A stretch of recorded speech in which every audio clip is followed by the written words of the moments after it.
I am a spiritual teacher who's been working with meta things for over 30 years. I have traveled all over the world and studied with great teachers, and some of my most important teaching comes from the shamanic traditions in the American Southwest. And in that time I have learned to pay attention.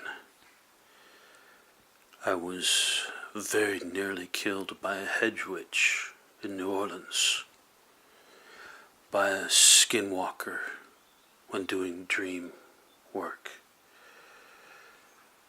by a group of individuals that attacked me at a meta level in my living room just a couple years ago. And this has gone on for 30 years of my life. The reason that I say this is to say that I'm someone who pays attention.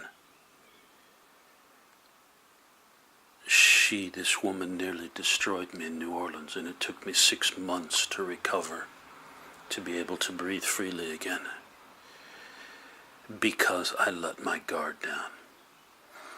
And life has taught me to pay attention to every little detail, because I never know which one will be significant. And lately I've been paying attention to the Mandela effect. I've heard all these people saying, oh, it's so weird, Febreze is spelled with too many E's or not enough E's. It doesn't even say breeze anymore, it says braise. And I've watched this and listened to it. And I was confused because I had never heard of Febreze.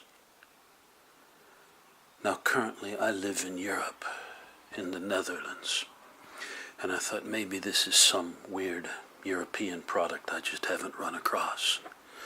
But one of my students here, one of my more advanced students, when I told her of this, she said she had never heard of Febreze before the Mandela effect, and assumed that it was some kind of Yank product, US product.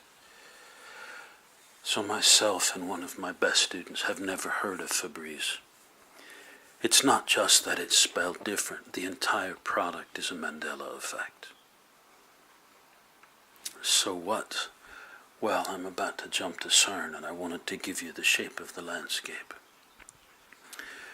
See, I was a computer security engineer for many years ago.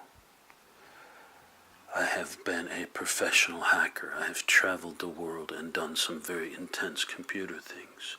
And I started working on the internet back in the very early 90s. So I know a lot about the internet.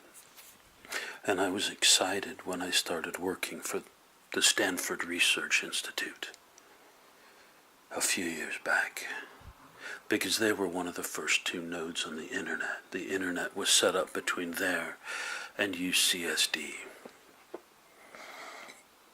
Well, a couple years back, Cern showed up, and I had never heard of Cern before, even though it's apparently been there for 50 years. And apparently they created the internet. That doesn't match my memories. And this is an area where I have great expertise.